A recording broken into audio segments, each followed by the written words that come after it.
Tanim namin okra. Hindi natin.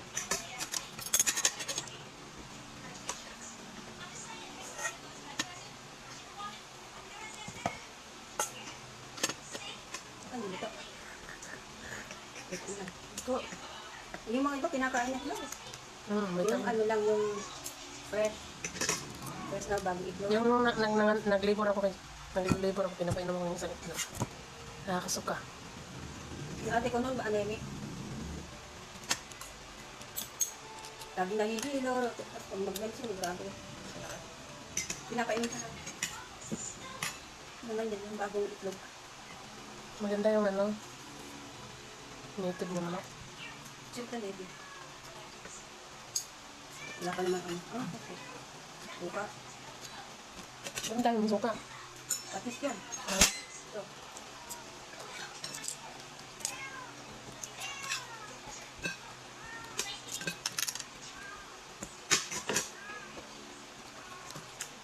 Kakain na. Mag na oh. Ayaw mo naman ang okra.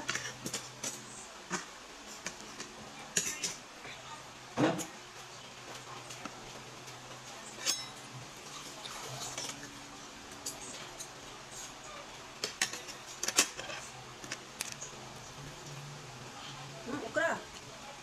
Ay, ako. Sarap. malaki. Hindi ko na kinuha yung malaki doon. Kami na yun.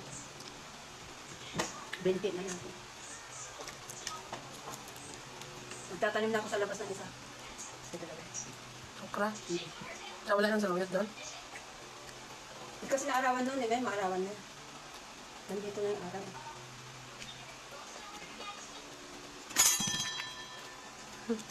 Hirap din yung mga parang mukha ako. Kumakat. Ngayon.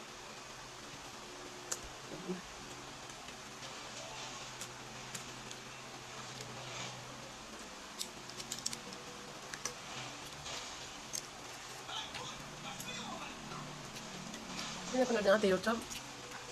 Yung video sila. Ah, Nakasigil ka.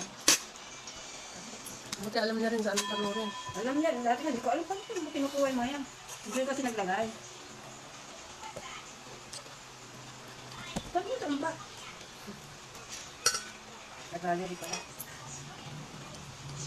Alam din ni Dana eh. Ang talino ni Dana. Sobrang sana naman. Nagiging bastos. Ganyan ba yung pag sobrang talino? Oo. Ano tawag doon?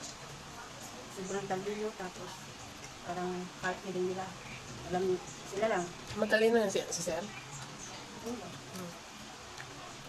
Ganyan din yung ano, pamangkin ko. Yung nag-gestapo din ano. Cum laude yun. Si Darwin, ano yata yun, scholar. Pero may grade na ano, may grade na nilalagay. Ang ganda yan, matalino. Kabilaang side.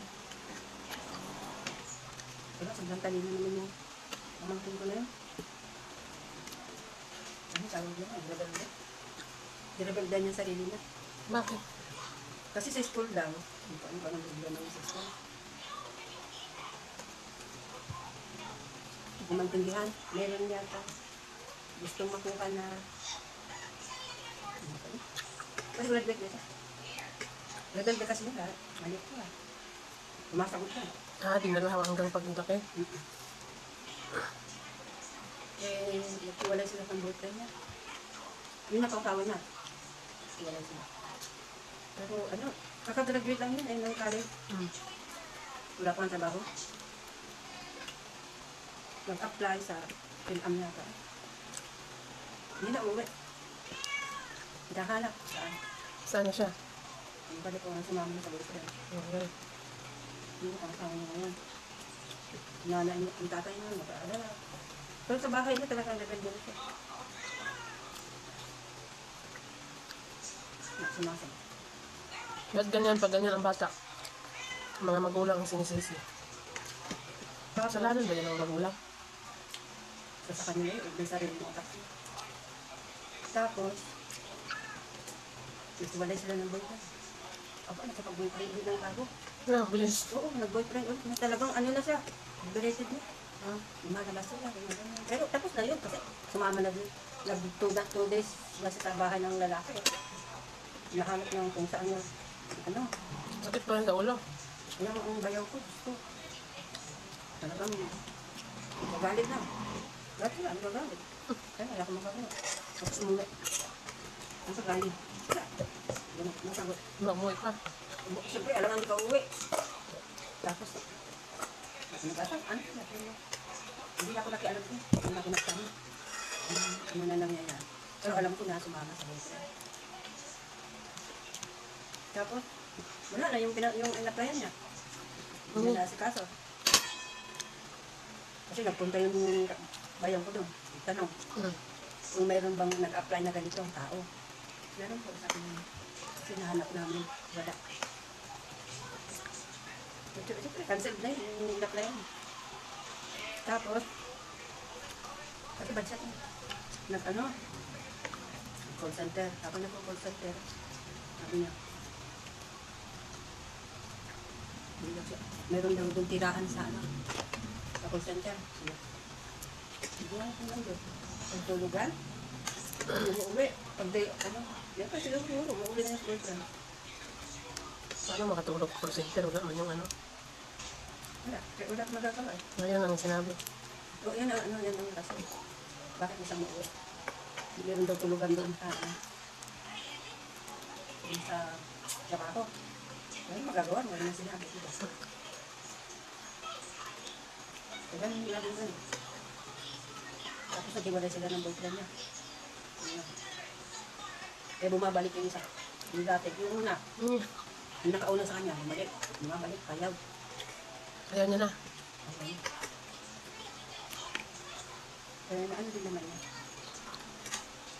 Ang makulit din niya isa. Kabay ko. Nang una? Sila na hanggang ngayon. Sila na. Grabe namang lalaki yun. Kahit alam niyang may boyfriend ng iba.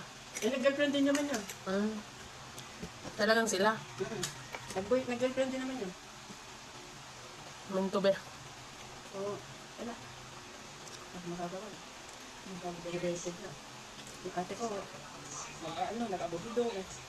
Mag-aburido, wala kang magagawa. Hindi na gusto ng mga tao. Gusto.